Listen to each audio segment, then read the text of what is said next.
You know the feeling. Someone asks you for something you don't want to do, and before your brain has even finished processing the request, your fingers are already typing yes. You didn't choose that. It just happened. Again. And it's not just big things. It's agreeing with someone's bad idea because the silence felt dangerous. It's saying, I'm fine when you're not. It's volunteering for something that is going to cost you sleep because saying no felt impossible in that moment. In this video, I'm going to show you exactly why your brain makes it feel impossible to say no. The psychology, the neuroscience, where it comes from, and the one shift that starts to change it. If this is you, stay with me. This one goes deep. Here is what is happening beneath the surface when you try to say no. Your brain fires a threat signal. Not a mild discomfort, an actual low-grade danger response. Heart rate ticks up, muscles tighten slightly, a wave of anxiety moves through your body, and your brain interprets that signal as, don't do it, it's not safe. This pattern almost always starts in childhood. For many people, saying no or expressing a need, a boundary, a disagreement consistently produced a negative response from the people who were supposed to be safe. Maybe anger, maybe withdrawal, maybe a long silence that felt like punishment.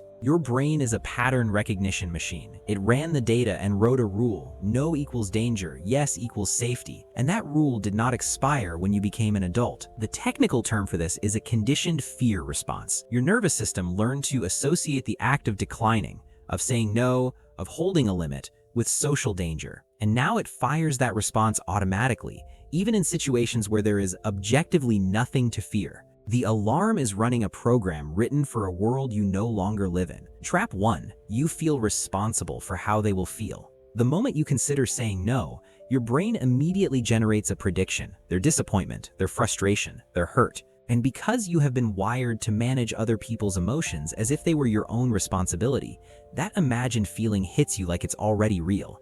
You say yes to a feeling that hasn't even happened yet, to protect someone from an emotion they might not even have. Trap 2. Your brain catastrophizes the conflict. When you imagine saying no, your mind doesn't generate the realistic outcome. It generates the worst possible version. They will be angry, they will think badly of you, the relationship will suffer. This is your threat assessment system doing its job, except it consistently overestimates the danger of social conflict because it was calibrated when you were small and genuinely powerless. The actual risk of saying no to most requests in adult life is close to zero. Your brain has not updated this calculation. Trap 3, and this is the one that keeps the cycle locked in.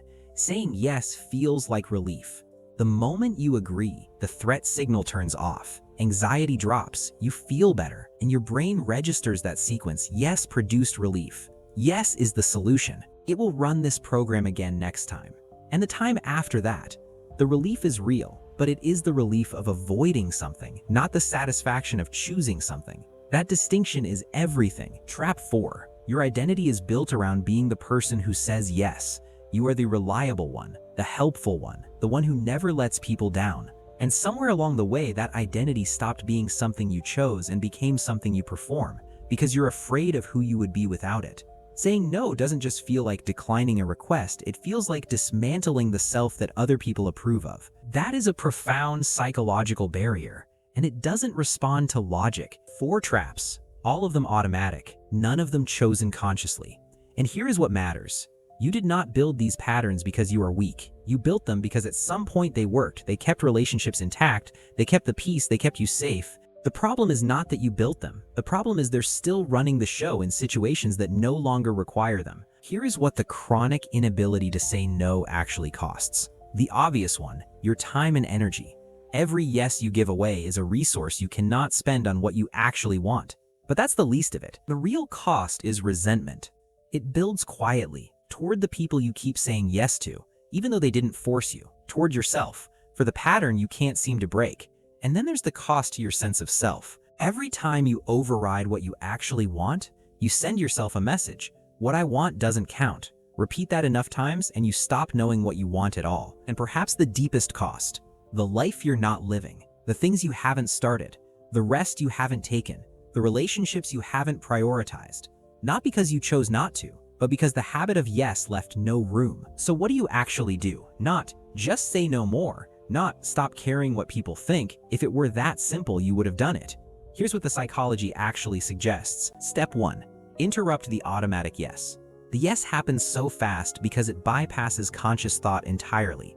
Your job is to insert a gap, Any gap, let me check and get back to you. I need a moment, I'll think about it. This one sentence is not a no. It is a pause that gives your prefrontal cortex, the part of your brain that can actually make choices, a chance to come online before your threat response makes the decision for you. Step 2. Ask the question. In that pause, run this one check. Am I saying yes because I genuinely want to, or because I'm afraid of what happens if I don't? That question does something important. It separates genuine generosity from fear-based compliance. You are not trying to never help people. You are trying to know when you're choosing to help versus when your nervous system is choosing for you. Step 3. Build the muscle in small moments. You cannot go from chronic yes to comfortable no overnight, but you can practice in low-stakes situations. Choosing what you actually want for dinner, sharing a genuine opinion, declining something minor. Each small no rewires the threat association slightly. Your nervous system collects evidence that no is survivable. That evidence is the only thing that changes the underlying program. You are not broken, you are not weak. You are running a pattern that made sense at a specific point in your life and has been running on autopilot ever since. The goal is not to become someone who never helps people. The goal is to become someone who helps people because they choose to, not because they're afraid not to. That shift from fear to choice is one of the most meaningful ones a person can make. If this video described you, share it with someone who also needs to hear it.